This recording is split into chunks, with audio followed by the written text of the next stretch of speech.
Как построить в чистом поле завод, который будет производить уникальную технику для всей страны? Как переселить десятки тысяч человек из ветхих бараков в комфортабельные многоэтажные дома? Как взлететь, но остаться человеком дела? Эти люди не просто определили свое время. Они создавали эпоху. Они заложили фундамент развития на десятилетия вперед.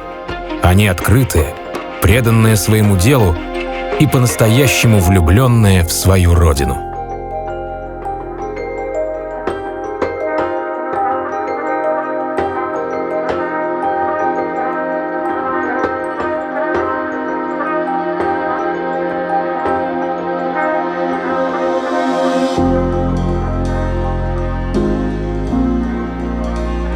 Государственный архив современной истории Чувашской Республики. Здесь хранятся уникальные документы по социально-политической истории республики. Изучая эти документы, можно не просто понять определенные этапы становления Чувашии, узнать, почему были приняты те или иные решения, но буквально прикоснуться к истории, стать ее частью. Дополняют эти документы материалы из личных фондов государственных и общественных деятелей Госархива, определивших вектор развития региона. И целый век истории республики становится по-настоящему близким и понятным. Петров Сергей Порфирьевич, партийный деятель, секретарь Чувашского обкома ВКПБ, награжден орденом Ленина. Его именем названа улица в Чебоксарах. 24 июня 1920 год. Выходит декрет Всероссийского Центрального исполнительного комитета за подписью Владимира Ленина об образовании Чувашской автономной области. Первые годы советского государства для республики были очень тяжелыми и трагичными.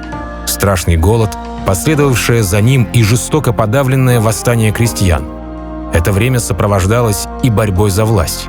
После создания Чувашской областной партийной организации Чувашской автономии у нас была постоянная чехарда в руководстве обкома партии, а значит, среди руководителей Чувашии за 6 лет сменилось 7 руководителей Чувашии. В Чувашском национальном движении четко прослеживалось 2 линии – симбирская и казанская. Еще со времен Яковлева Яковлев представлял симбирское направление, Никольский – казанское направление. Надо сказать, что 2 наших выдающихся просветителя не очень между собой контактировали. Эта борьба сохранилась и после революции, только уже с другими лидерами. В это время уроженца села Аттиково Чебоксарского уезда, сейчас это Козловский район, Сергея Петрова, вызывают в Москву. Перед этим он успел отличиться в Самарской губернии, занимая должность политического комиссара в продовольственных отрядах. Это те самые отряды, которые насильственно изымали хлеб у крестьян. В столице Сергею Порфирьевичу предлагают возглавить партийное руководство Чувашии. Расчет Москвы прост. Петров чуваш, знает специфику, язык, но при этом не связан никакими узами с местными кланами. И по приезду на родину ему удается быстро навести порядок. За 11 лет, пока Сергей Порфирьевич занимал пост ответственного секретаря Чувашского областного комитета, произошли события, которые навсегда оставили след в истории и отразились на дальнейшем развитии республики. Коллективизация, индустриализация и культурная революция. В Чувашии, конечно, во главе всех этих процессов стоял Петров. Не надо все сводить к Петрову. Безусловно, там в реализации этих задач, которые шли из Москвы, участвовала вся партийная организация Чувашии, все население, но руководил всеми этими процессами Сергей Порфирьевич Петров. В эти годы Чувашия совершила мощнейший рывок и стала уже не только аграрной, но и индустриальной. Появились фабрики, комбинаты, заводы. Объем промышленного производства увеличился в 7 раз. Республика стала примером для всей страны по строительству дорог. Улучшилась и социальная сфера. Повысилось качество образования и здравоохранения. В 1937 году Петров был снят со своего поста, первый секретарь обкома партии. В 1939 году состоялся судебный процесс в Чувашии. И на скамье подсудимых оказалось 13 человек во главе с самим Сергеем Порфирьевичем. Причем вся верхушка Чувашии была арестована и подверглась репрессиям. Им инкриминировали, что они создали буржуазно-националистическую организацию в Чувашии, которая занималась вредительством, систематически подрывала значит, развитие экономики, социальной сферы Чувашии, выдвигала враждебные кадры для советской власти. Конечно, это были обвинения надуманные обвинения. Безусловно, Петров, сам создатель советской экономики и социальной сферы Чувашии, не мог этим заниматься. Первый приговор – расстрел. Позже был заменен на 10 лет лагерей. Петров Сергей Порфирьевич умер в заключении. Он был человеком своего времени, верил в то, что делает, и повторил судьбу почти большинства партийных руководителей того времени. Мартынов Григорий Алексеевич, государственный деятель, награжден орденами Трудового Красного Знамени, различными медалями. Коллективизацию, проходившую в 30-е годы, крестьяне Чувашии встретили в штыки, были волнения в разных районах. Успокаивать сельчан приходилось молодому заместителю комиссара земледелия Григорию Мартынову. По данным архивных документов, в его обязанности входила не только работа с людьми на земле, но и организация производства, развитие колхозов, подбор кадров. Мирную жизнь еще не окрепшего государства прервала Великая Отечественная война. Более 200 тысяч человек из Чувашии ушли на фронт. Половина не вернулась. На земле работали женщины и дети. Они в тылу ковали победу. Конечно, люди, победившие немецких захватчиков, надеялись, что жизнь быстро изменится. Ему удавалось как-то вот это совмещать, да? Вот жесткий стиль руководства, потому что были задания, государственные задания по выполнению тех же заготовок, там, зерна, особенно вот в 1946 году, да, засуха, выполнять-то государственные задания по поставке зерна надо было. А с другой стороны, нужно было не восстановить полностью общество против государства. В 50-е годы талантливый руководитель возглавляет близкое ему по духу Министерство сельского хозяйства. На эти годы приходится оттепель в сельском хозяйстве. Объем продукции достиг довоенного времени. В фондах архива сохранилось достаточно свидетельств, как Григорий Алексеевич прикладывал немало усилий, чтобы люди, работающие на земле, почувствовали свою значимость и ценность. Он был не только грамотным руководителем, но и талантливым агрономом, за плечами которого была знаменитая Тимирязевская академия. И он очень много внимания уделял агрономической науке, внедрению новых передовых методов ведения сельского хозяйства. Это испытания различных сортов, опыты по внедрению пшеницы. Да? До этого так широко пшеницу не культивировали в Чувашии. Да? Для многих крестьян это была новая культура, и особенно вот применение минеральных удобрений, как крестьяне называли, соли. То есть какие-то другие технологии использовались. Скородумов Николай Григорьевич, государственный деятель, спортивный организатор, награжден орденами и медалями. Людей того времени отличала невероятная сила воли. Николай Скородумов тому яркий пример. Он не просто в сложные для республики годы развивал и популяризировал спортивный образ жизни, но и помогал ковать чемпионов. Нынешнее поколение даже представить не может, в каких условиях работали, в каких условиях сформировали команды. А ведь выступали, и чемпионы были, и мастера спорта были.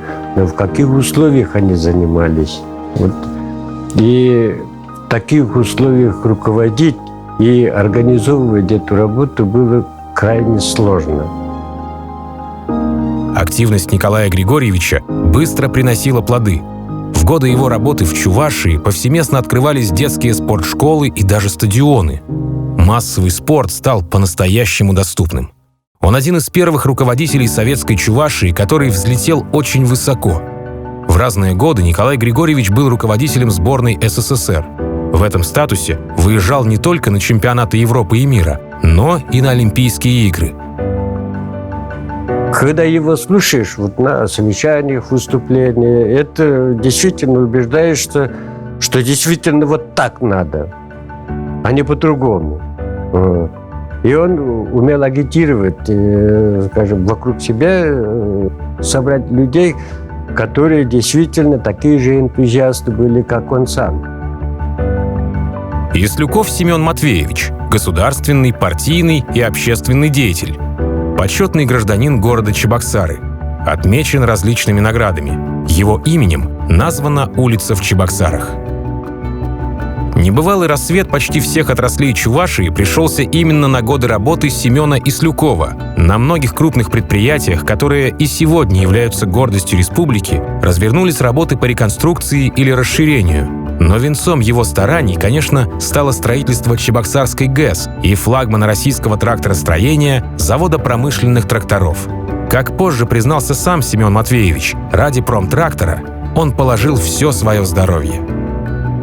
Меня, говорит, за что, говорит, ругают? Что завод промтрактор сюда тащил? А смотрите, говорит, какой сейчас завод стал.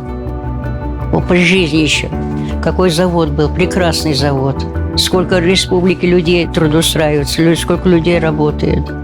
Поэтому внимание его было очень такое к людям доброжелательное. Я даже не знаю, когда он голос повышал и не повышал. Семен Матвеевич думал не только о промышленном развитии республики, но и о культурном. Почти все главные театры Чувашии появились благодаря его упорству и настойчивости. Чувашский драматический театр, Русский драматический театр, театр оперы и балета. Также огромная заслуга Ислюкова в открытии Чувашского государственного университета. Как за несколько десятков лет Семену Матвеевичу удалось реализовать столько грандиозных проектов, представить и сегодня трудно. При этом он был человек невероятной скромности и открытости. Он без шума, без крика, но сумел людей организовать. Я не знаю, откуда у него столько ума набралось. Может быть, действительно он Богом создан, не знаю. Он очень за республику болел. Прокопьев Илья Павлович, государственный и партийный деятель, награжден орденами и медалями, почетный гражданин города Чебоксары. Заразительный успех Семена Ислюкова подхватил его ближайший соратник Илья Прокопьев, который Ислюкова называл своим главным партийным наставником. Они вместе, как тяжелая артиллерия, активно работали для развития Чебоксар и Чувашской республики. Они друг друга поддерживали, как-то вместе решали многие вопросы. Илья Павлович, он более спокойней был. Тот круче был Ислюков. Я к обоим отношусь как к людям, которые действительно созданы были для руководства республикой. Илья Павлович продолжил наращивать промышленные объемы. Осваивались новые мощности на химическом комбинате, электроаппаратном заводе, строились предприятия легкой и пищевой промышленности. Илья Прокопьев очень много внимания уделял развитию инфраструктуры. Строились новые микрорайоны, активно застраивался Новочебоксарск. У Ильи Павловича был и звездный друг. Николаев Андриян Григорьевич, чувашский сокол, космонавт номер 3, дважды Герой Советского Союза. О звездных подвигах Андрияна Григорьевича известно много. Первый полет в космос длительностью 4 суток, первый групповой полет космических кораблей, первое нахождение в космическом корабле без скафандра и без привязи к креслу. Таких первых в биографии чувашского сокола очень много. Андриян Григорьевич немало подвигов совершил и на земле, не смотрел на чины и звания и старался помогать всем. То, что ГЭС стала Чебоксарской, а в новоюжном районе столицы республики до сих пор выпускают одни из лучших в мире бульдозеры, огромная заслуга и Николаева. Вместе со Ислюковым они приложили много сил, обошли немало кабинетов, чтобы это случилось. Они ходили вместе на прием, где решалось эти вопросы, где нужно было получить подпись. Например, тракторный завод, да? Или ГЭС. Это тоже его же самое. Или другие какие-то вопросы.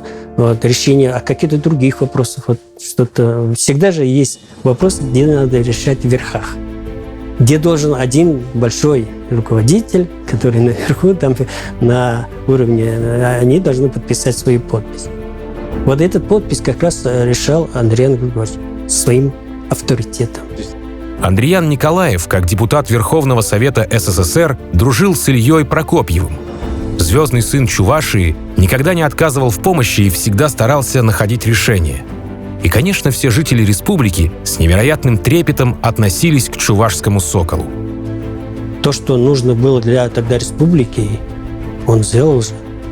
благодаря ему это конкретно, это все, это история, это его наследие. И не козырял он этим, понимаете? Это я вам помог. Он не говорил об этом никогда. Он всегда подчеркивал, вот чувашский народ, он очень трудолюбивый. Его вот земляк из Комсомольского района пригласил в Комсомольский район на встречу с районом. И вот представляете, Южный район Комсомольский, да? Вот весь район, начиная с самого Комсомольска до юга границы, по его маршруту, и люди стояли вот так, встречали. Так встречали только вот как после его первого полета в Москве, Чебоксарах и вот Комсомольске. Пугачев Иван Вениаминович, государственный и партийный деятель, награжден орденами и медалями. Все масштабные стройки той эпохи, Чебоксарский завод промышленных тракторов, ГЭС, химкомбинат, Новочебоксарск были всесоюзными, ударными. В Чувашию приехали комсомольцы со всех уголков большой страны. Одним из главных комсомольцев в республике был как раз Иван Пугачев. Как он сам отмечал в воспоминаниях, с ленинским комсомолом была связана большая часть его жизни. Очень общительного, эрудированного, готового помочь людям. Вот у него на лице было написано, что вот по его глазам видно, что он готов помочь любому человеку. Его открытость просто раскрепощала людей. Возможно, именно поэтому позже он принимал активное участие сразу в 3 избирательных кампаниях президента Чувашской республики. Валицкая Крета Лазаревна, партийный и государственный деятель, награждена орденом «Знак почета», почетный гражданин городов Ядрин, Чебоксары и Маргаушского района. Крета Валицкая тоже была ярким представителем комсомола. Не уступая мужчинам, сохраняя при этом женственность, она участвовала почти во всех комсомольских стройках Чувашии. Она отдавала всю себя вне зависимости от занимаемой должности. Многие коллеги и сегодня с теплотой о ней говорят. Я пришла к Крете Лазаревне на собеседование. Когда мы с ней беседовали, я поняла, что это человек, который любит людей. Потому что вот этого величия, которое вот в некоторых руководителях чувствовалось, в ней не было. И со мной беседовала как будто мы 2 человека, которые долго-долго друг друга знали. Богатый опыт помогал Крете Лазаревне находить выход даже из самых сложных ситуаций. Она была мудрейшим руководителем. Так как фонд собирали мы сами, колхозы, совхозы уже не могли выплачивать нам деньгами. А у народа у безработных были земельные участки, сады, огороды. И мы как-то с ними сумели договариваться. И выплаты пособий доходили до того, что расплачивались с нашими безработными гражданами чуть ли не навозом. Талля Ольга Ивановна, государственный и общественный деятель, награждена орденом Трудового Красного Знамени, медалями. Ольга Талля – удивительная женщина с уникальной биографией. Оставшись в детстве без отца, с 4 младшими сестрами, она не только помогала матери вырастить и обеспечить их, но и получить образование самой и поспособствовала, чтобы и сестры стали дипломированными специалистами. Любовь к людям. Это продолжалось вообще и в ее работе. Ведь она была, если вот вспомнить, в 60-е годы несколько лет министром социального обеспечения. И я очень хорошо помню, как ты зашла в ее приемную, и меня, конечно, поразило огромное количество людей в приемной, которых надо было принять, которым надо было помочь. Среди них было очень много еще инвалидов Великой Отечественной войны, участников, вдов, просто инвалидов.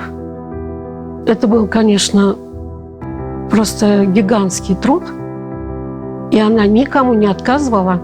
Вся жизнь Ольги Ивановны – это забота и помощь обычным людям. Она стала первой, кто возглавил образованный по ее инициативе Чувашский республиканский совет по работе среди женщин. И бессменно возглавляла его 20 лет. Очень много она дел имела с женщинами. И пришла, видимо, к выводу, что пора браться за это движение, помогать женщинам. Вот. Тем более строился хлопчатобумажный комбинат, на котором 1000 женщин работали. Но по жизни она была просто настоящая женщина. Она не раз встречалась с Валентиной Терешковой, которая возглавляла Совет женщин страны. Встречалась с передовиками производства, всеми силами пыталась улучшить труд женщин. Старалась вникать в проблемы матерей-одиночек и в простые бытовые вопросы. Потому что она считала, что женщины должны быть наравне с мужчинами, активные, в том числе и в политической жизни нашей страны. Вот этому она, да, уделяла. Будучи сама такой смелой, решительной, волевой, и она прикладывала немало усилий, чтобы остальные тоже такими были женщины.